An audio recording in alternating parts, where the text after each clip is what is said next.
My brothers and sisters, we have not yet understood the salah that we have been fulfilling for years on end. We have not made an effort to understand the meaning of Sami Allahu liman hamida, Rabbana wa lakal hamd. I don't even know what it means. And when we don't know what it means, how can we achieve the sweetness of it? We are reading salah.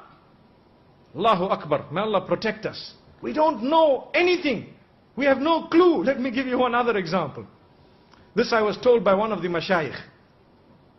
He says, there was a man who was fulfilling salah. And he was an irregular, but he made his tawbah and he came to the masjid. So he arrived at Salatul Fajr. And I hope, my brothers and sisters, that not a single one of us misses Salatul Fajr tomorrow morning. Is that a promise?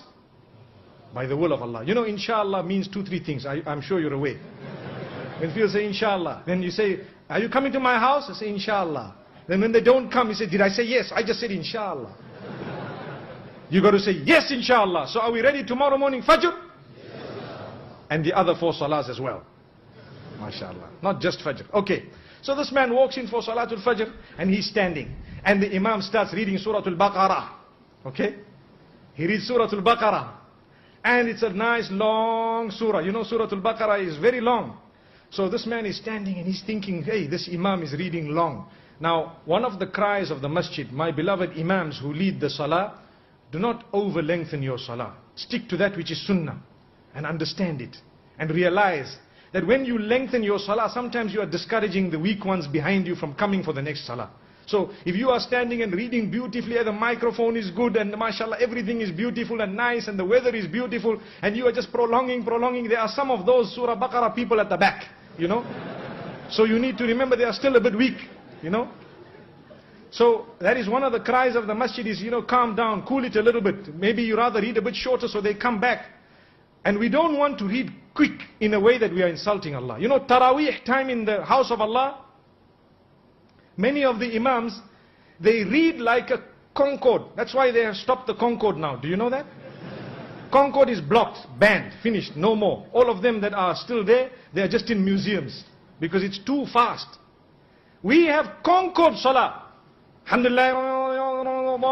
What is that? Yeah? What is that? You are insulting Allah subhanahu wa ta'ala. Rather read short and clear than to read long and unclear, an insult to Allah.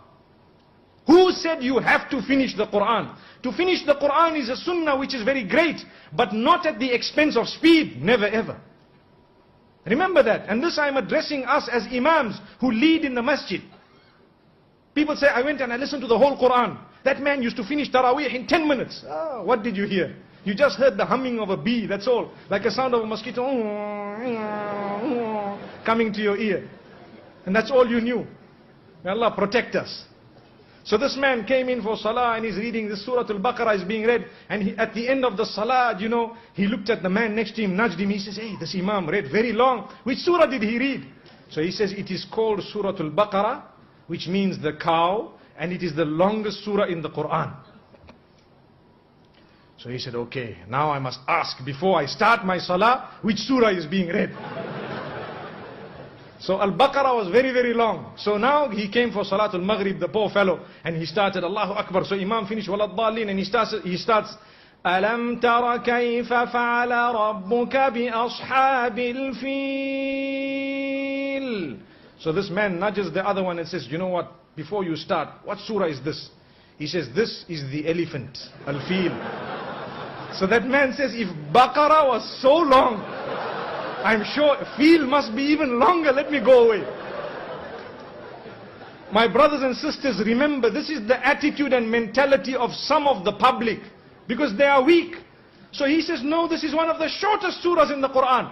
The reason I am saying this, many reasons. There are many benefits for all of us. But one of them is, we have not yet made an effort to know the surahs and their meanings. That is why we do not achieve the sweetness within the salah. I have had occasions where I have led personally some long salawat of Salatul Fajr, and some people have come to me and told me, Sheikh, you should have read even longer, the meaning was so powerful. Subhanallah, that is the type of statement we need.